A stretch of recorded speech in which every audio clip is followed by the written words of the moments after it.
this video, what we're going to do is talk about how you can automate pretty much everything. So this is one of the key parts that is going to set your business apart and actually give you a lot more free time, because once we set this up properly, a big part of your business can then run on complete autopilot. So what I'm going to show you now is how to pretty much have your own salesperson working for you 24/7 without you having to do anything. So we just do a little bit of work once and then we set it up and it goes on automatically and does all the selling for you. Alright, so the thing that I'm going to talk about now is how to set up a powerful email autoresponder account that has the capability of automatically running all of your campaigns for you. So the website that you're going to see right now is called aweber.com, and this is a piece of software that we have to use to automate this entire process. So this is where you can save your email lists, and when you build your email lists, you can use a piece of software like Aweber to have all your contacts laid out there, and then you can use Aweber to send emails to all of those contacts automatically, and a lot of other cool features that we're going to talk about in this course.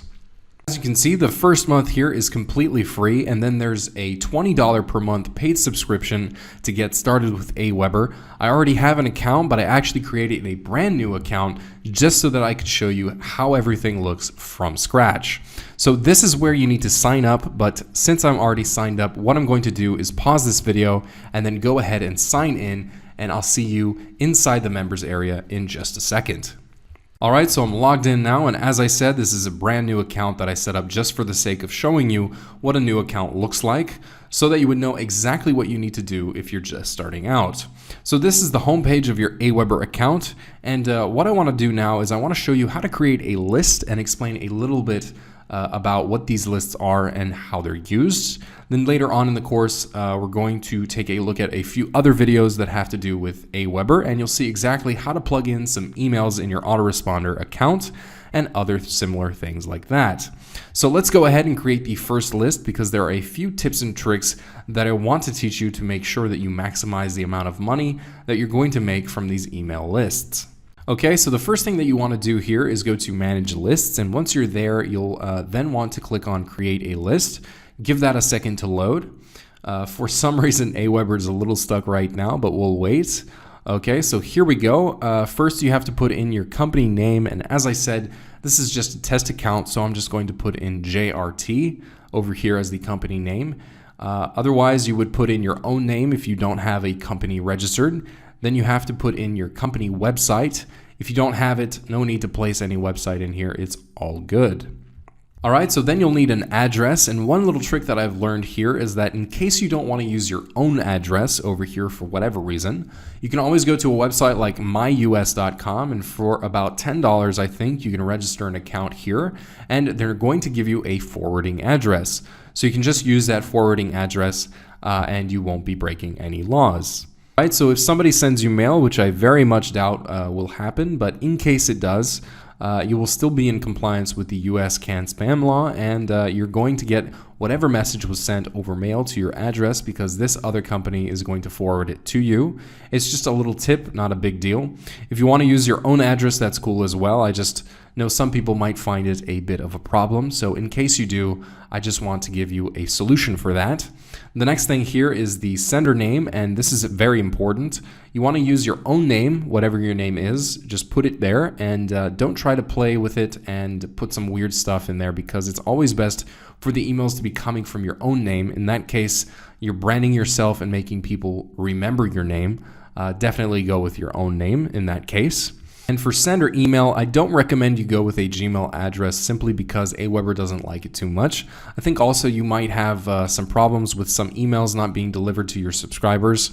What you want to do is just get a domain name, and any domain name is fine, and then go with something like this, either info@yourdomainname.com, or you can put in your own name at yourdomainname.com, and that's it. Then let's click on Next Step. So the next thing is to actually create the email list. And when it comes to naming the email list, it's really not that important. You just need to come up with a name that you will remember.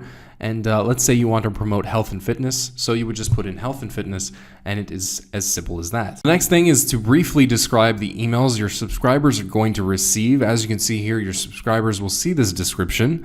For example, if somebody wants to unsubscribe from your email list, then at the bottom of each email that you're going to send, they're going to have this link. And that's absolutely absolutely fine. Everybody includes these links. It's just if somebody doesn't want to hear from you anymore, then you definitely don't want to make it hard for them to unsubscribe. Just let them unsubscribe and that's all good. So everybody's going to get a few unsubscribes every now and again. That's totally okay and it's totally normal. So one thing that I like to do, because my subscribers would see this description, if they click on the unsubscribe link, that's when they'll see it. I want to put some piece of copy in here just to make sure that if they're on the fence and they're thinking, should I unsubscribe or should I stay on the list? Then I want to give them something in here, just a little sentence to make them see that they're important to me. What I do is I just put in VIP tips on losing weight and that's it. Just VIP tips on losing weight. Then when they try to unsubscribe, they're going to see this message and they're going to see this is a VIP email list. Sometimes I even put it like this: VIP email list in brackets, best tips on losing weight, or VIP email list, secret tips on losing weight. Now that you're done with that, just click next step. And the next step is the little trick that I mentioned that I wanted to show you, and that's really important. Right now, Aweber is asking you to confirm your email address. So if you create approve message and create list, the next time somebody opts into your email list, they're going to get this email and they'll have to click on the link before they're actually going to be added to your email list and before you can actually send them emails. So Aweber is making you do this, and that's okay. I'm going to do it right now. I'm going to click approve message and create list. But actually that's not really in my best interest. Sometimes people are interested in your advice, so they subscribe to your list, but maybe they just don't put in the email right there and then. And then they come back in an hour or two and they forget that they subscribed to your list and they're just not going to click the link. And you're going to lose a perfectly good subscriber just because they forgot that they subscribed to your list. So you don't want to have them confirm that. We want to remove the confirmation and we want to do a single opt-in. And what that means is when they type in their name and email, they click subscribe, they're on your list, and that's it. No double opt-in, and we're not sending them another email to confirm. To do that, once you approve this message, all you need to do is go here to list options, and then you want to go to list settings. Then you want to go to confirm opt-in over there, and there we go. We just want to scroll down a little bit and just click off, confirm, and it's done. Now we have disabled the double opt-in and we're going to go with the single opt-in, which means everybody who enters their name and email will be added on your email list automatically. So this is pretty much it when it comes to creating your email list on Aweber. The next thing that I want to show you is how to create a super simple sign-up form. The sign-up form, this is something that you need to put on your website in order to get people to enter their name and email. This is that little technical code that you copy and paste to put in your website, and when somebody enters their name and email, it will automatically add them into Aweber, which means that this is how the technical part of building your list happens. I know it might sound a little difficult, but actually it's really, really simple. Let me demonstrate how simple it is to create a form, and then later on we're going to take a look at how to actually implement this form onto your website. So we've got a few designs over here, and if you just want to copy it to your website without using any special plugin, then yes, you can go ahead and do that. But in one of the next videos, I'm going to show you how to actually get a really beautifully done design for this opt-in form that's guaranteed to convert. Because of that, I'm not going to play with this design in Aweber. I'm just going to go ahead and click on go to step 2, and you'll see later on how exactly this form will receive just a beautiful looking design by simply copying and pasting something. For the form name, usually I just want to put the name of the page where I'm putting this. So if I have maybe a landing page that's related to weight loss, 7 tips on losing weight, or something like that, then I want to put 7 tips on losing weight. So that's going to be my form name so that I know where this form name actually goes and on which page. Next thing here is the thank you page. So when it comes to the thank you page, you've got the basic version, which a lot of people use. So if you click preview on this, you're going to see that it's just a simple page saying thank you for subscribing. And that's actually how a lot of people, even experienced marketers, waste money. If somebody's going to subscribe to your list, it means they're interested in what you offer for free. So why would you just want to say thank you and end it there? That's not a very good idea.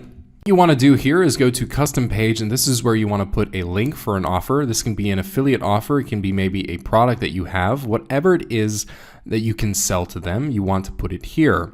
You want to make sure it's related to what you told them on the squeeze page. So if on the squeeze page you told them about giving them 7 tips on how to lose weight, then you want to make sure this URL is for an offer that's related to weight loss. It's very important that the offers are related. Now, for example, if on the squeeze page you promise something on losing weight and then you send them to a product that shows them how to build muscle, that's not really related. You might get a few people who are interested in both, but it's not the best way to do it. That's why you want to make sure that whatever you're telling them on the squeeze page and whatever your reason is for getting them to subscribe to your list has to be related to this offer. Now, I know right now you don't understand what a squeeze page is and you don't really understand how to offer them anything, so that's completely fine. We're going to talk about that in the next few videos in the course. Don't worry about it right now. Just keep in mind that this offer needs to be related, and simply go ahead and put a URL in there. For the sake of this video, I'm just going to type in google.com just as an example. And obviously you'll want to put a real offer in there like the ones from ClickBank or something like that. So the already subscribed page, this is for those people who have already subscribed, but they're coming back to your squeeze page for some reason or another, entering their name and email again. Now this is going to happen maybe 2 to 3% of cases, but it doesn't really matter. I'm just going to copy and paste the offer here as well, and that's it. So now that you're done with this, we don't need to change anything here from the advanced settings. We can hide those and just save your form, and then we want to go to step 3. Okay, so here we are in step 3. We have a few options when it comes to installing your form, but we're not going to get into this right now. If you just want to copy and paste the exact same form that we designed on Aweber, then you'll want to simply select all this, copy it and paste it on your page. But as I said, we're not going to get into all of this right now. So I'm going to leave this page open because later on I'm going to come back and I'm going to show exactly how to install your own form on your website. And don't worry, this code doesn't mean that you actually have to code anything. It's going to be super easy for you to do it on your own. And guys, this is really it for this video. I wanted to walk you through Aweber a little, show you how to create a few lists, show you a few tips and tricks that will make sure that your email list grows faster. And then I'll also show you how to create a simple sign-up form that we will use later on. So that's it for now. Thank you for watching, and I'll see you in the next video.